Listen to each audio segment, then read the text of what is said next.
안녕하세요. 홍프로 스포츠입니다. 적중하신 가족방분들 모두 축하드립니다. 홍프로 가족방에서 모든 경기, 언오버 및 핸디캡, 최종 조합 공유해드리고 있습니다. 적중률 높은 홍프로 가족방은 고정 댓글에 있는 링크로 문의해 주시기 바랍니다. 7월 21일 K리그 국내 축구 6경기 분석 시작하겠습니다. 첫 번째로 대구FC 대 광주FC 경기 알아보겠습니다. 먼저 대구는 광주에게 강했다. 특히 박창현 감독이 부임한 이후로 공격적인 성향이 더 늘어났음에도 승리를 거두는 모습이다. 물론 광주에게 하프스페이스 공략을 자주 당하는 모습이 있기는 했지만 세징야와 에드가가 광주 상대로 강했다. 광주의 강한 압박을 이겨내는 피지컬이나 기술이 여전히 살아있는 모습이다. 특히 세징야는 직전 광주전에서 한 골 2도움으로 선봉장 역할을 톡톡히 해내기도 했다. 이어서 광주는 여전히 전술적인 기조는 상당히 좋게 평가를 받고 있다. 다만 허율의 센터백 전환과 엄지성의 이적 등 선수들의 퀄리티가 지난 시즌에 비해서 떨어졌다는 진단은 할 수 있을 것이다. 아사니에 대한 감독의 시선도 아주 곱지는 않은 상황인데 안혁주나 정지훈 같은 어린 선수들을 대거 기용할 가능성도 없지는 않다. 물론 어린 선수들의 경험은 전체적으로 침착성의 부족으로 이어질 수는 있다. 공격적으로 3백 운영하는 대구였는데 그럼에도 광주 상대로 좋은 모습을 보였다. 외국인 선수들이 대체적으로 광주의 압박에 강한 모습을 보여주고 있다는 것이 포인트인데 광주가 하프스페이스 공략에 능하다고 하더라도 선수들의 퀄리티가 지난 시즌에 비해서는 떨어진 것이 사실이다. 대구FC 승리를 추천합니다. 두 번째로 대전 하나시티 대 포항 스틸러스 경기 알아보겠습니다. 먼저 대전은 전체적인 흐름은 뒷심의 부족함에서 기인하고 있다. 최근 두 경기에서 선제 득점을 기록한 쪽은 대전이었지만 이것이 후반전에 뒤집히면서 흐름을 타지 못하고 있는 것이다. 사실 포항이 늘 뒷심에서는 상당히 뚜렷한 힘을 보여주고 있어 포항에게 후반 실점으로 인해서 사단이 나는 경우가 잦다. 최근 두 번의 대결에서도 대전이 먼저 득점을 기록했지만 포항이 이것을 따라잡으면서 승리를 캐내지 못했던 케이스기도 하다. 이어서 포항은 특징은 상대가 공격적으로 나서는 상황에서 압박을 이끌어내고 공간을 넓게 사용하는 데 능하다는 것이다. 황선홍 체제의 대전도 여전히 공격에 초점을 맞추고 있는 상황이라서 포항 입장에서는 상성이 좋다. 전적 역시도 최근 15경기로 범위를 넓혀도 포항이 11승 3무로 압도적인 전적을 기록하고 있는 모습이다. 대전이 공격적으로 가면서 선제골을 넣는 것까지는 되고 있다. 다만 이를 지키는 데는 부족한 모습을 보인다. 포항을 상대로도 상대의 뒷심에 밀리면서 선제골이 무용지물 되는 경우가 자주 일어나는 편이다.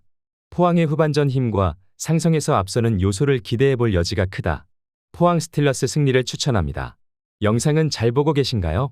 핸디, 언오버 및 최종 조합 공유받아 보실 수 있는 가족방 입장 방법 알려드리겠습니다. 첫 번째로 영상 하단에 댓글을 클릭해 주세요. 두 번째로 댓글에 링크를 클릭해 주세요. 마지막으로 채팅 참여하기 후 메시지 주시고 답장 기다려 주시면 됩니다. 나가기 하시면 가족방 입장 시켜드릴 수 없습니다. 언제든 편하게 문의 주시기 바랍니다. 세 번째로 인천 유나이티드 대 수원FC 경기 알아보겠습니다. 먼저 인천은 수원FC와 비교하면 공격진의 역량이 떨어진다. 지난 코리아컵에서는 어린 선수들 위주로 나섰고 이 어린 선수들이 적극적인 모습을 보여주긴 했다. 그래도 일부 리그 레벨에서 1대1 상황에서 확실히 우위를 가지고 갈 수 있는 선수가 부족한 것은 사실이다. 대체적으로 인천이 간격 유지에서 문제를 드러내거나 뒷공간을 드러내는 등 수비가 강하다는 인상도 최근에는 좀 희미한 면모가 있다. 이어서 수원은 공격적으로 운영해도 이상하지는 않다. 특히 체력 문제로 인해서 교체로 나오던 손준호가 이제는 선발로 나오기 시작한 상태기도 하다. 전진 패스를 넣어주는 데는 아주 일가견이 있는 자원이기 때문에 수원FC가 상당히 공격적으로 밀어붙이는 운영을 지난 경기에서도 했다. 물론 안데르손과 이승우, 지동원 등 공격 뎁스에 대해서는 신뢰를 보내볼 수 있어 이 운영이 비합리적인 것은 아니다. 손준호가 합류한 상황이라면 수원FC가 공격적으로 움직여도 이상하지는 않을 것이다. 물론 이승우나 안데르손 등 공격진의 퀄리티나 전반적인 뎁스에서는 인천보다 수원FC가 더 낫다. 인천 같은 경우는 공격 진영에서 1대1 상황을 유리하게 이끌 수 있는 선수가 부족한 편이다. 수원FC 승리를 추천합니다. 네 번째로 FC서울 대 김천 상무 경기 알아보겠습니다. 먼저 서울은 김천을 상대로는 전체적으로 강한 모습을 보여주었던 편이다. 다만 김천을 상대로 승리를 한 매치에서는 강한 압박을 필두로 상대의 중앙 공투입을 차단하는 것으로 대응했었다. 문제는 이승모도 부상으로 빠졌고 유일한 삼선이라고 할 수 있는 유재무는 주중 경기에서 풀타임을 치렀다는 것인데 결국 서울이 에너지 레벨을 보장하기 어렵다는 이야기인데 강상우 등 수비 선수들도 예외는 아닌 것으로 보인다. 이어서 김천은 여전히 승승장구하고 있다. 물론 올 시즌 서울 상대로 대패를 기록하긴 했지만 당시에는 3백을 가동하는 실험을 한 것이 패착으로 보고 있다. 현재는 4-3-3으로 운영하고 있고 상대의 강한 압박을 이겨내고 전개할 수 있는 이동경이 있다는 점도 김천의 강점이라고 할 수 있다. 이동경도 최근 2경기에서 한 골 1도움으로 활약하는 등 미드필더에서의 적응력도 꽤 빠르다. 서울이 강한 중앙 압박을 통해서 김천의 볼 전달을 막아버리는 모습을 보였다. 다만 현재 전반적인 선수들의 지친 흐름이 상당히 아쉽다. 김천은 이동경이 전개나 득점에서 삼선에서의 역할을 잘 해주고 있다. 서울이 김천에게 강했다는 것을 감안해 볼만 한 매치업이긴 하다. 김천 상무 승리를 추천합니다. 영상은 잘 보고 계신가요? 핸디, 언어버 및 최종 조합 공유받아 보실 수 있는 가족방 입장 방법 알려드리겠습니다. 첫 번째로 영상 하단에 댓글을 클릭해 주세요. 두 번째로 댓글에 링크를 클릭해 주세요. 마지막으로 채팅 참여하기 후 메시지 주시고 답장 기다려 주시면 됩니다. 나가기 하시면 가족방 입장 시켜드릴 수 없습니다. 언제든 편하게 문의 주시기 바랍니다. 다섯 번째로 김포FC 대 FC 안양 경기 알아보겠습니다. 먼저 김포는 전체적으로 안양에게 강했다. 특히 김포가 안양을 상대로는 수비를 상당히 잘 가져가는 면모를 보여주는 편인데 4경기 연속으로 안양 상대로 무실점을 기록하고 있다. 이를 이용해서 전반을 버텨버리고 후반에는 골 하나를 가지고 신승을 거두는 것으로 가닥을 잡는 편이다.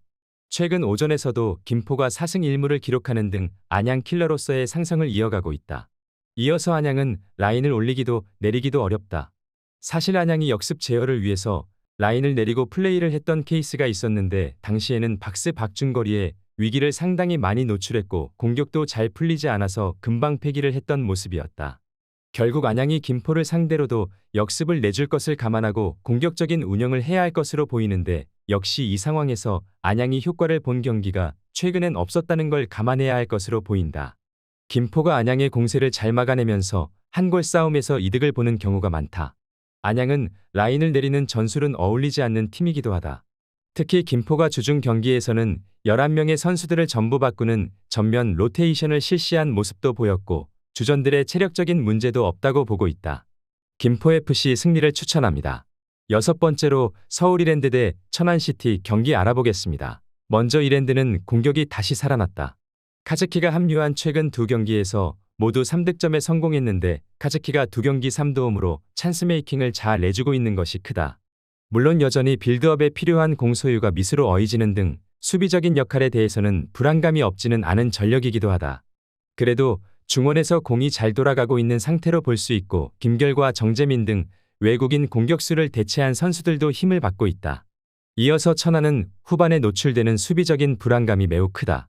공격적인 압박을 주문하는 편인데 이 상황에서 선수들이 퍼지는 시간대에는 주도권을 크게 내주는 것이다. 최근 2번의 매치에서도 결국 모두 90분 이후에 실점이 나오는 모습을 보였다. 물론 공격적인 운영으로 선제골을 넣는 경우가 있기는 한데 선제골을 넣은 3경기에서의 성적도 후반 난조로 인해서 1무 2패에 그친 모습이다. 이랜드가 카즈키 합류 이후에는 중원에서 공이 잘 돌기 시작하면서 공격적인 장점을 다시 찾아냈다. 물론 수비적인 난조는 이랜드가 무조건 가져가야 하는 상황이지만 천안은 체력적으로 지치는 상황에서 선수들이 급격하게 집중력을 잃어버리게 된다. 선제골을 허용해도 이를 뒤집어버릴 수 있는 능력은 이랜드에게 있다고 본다. 서울 이랜드 승리를 추천합니다.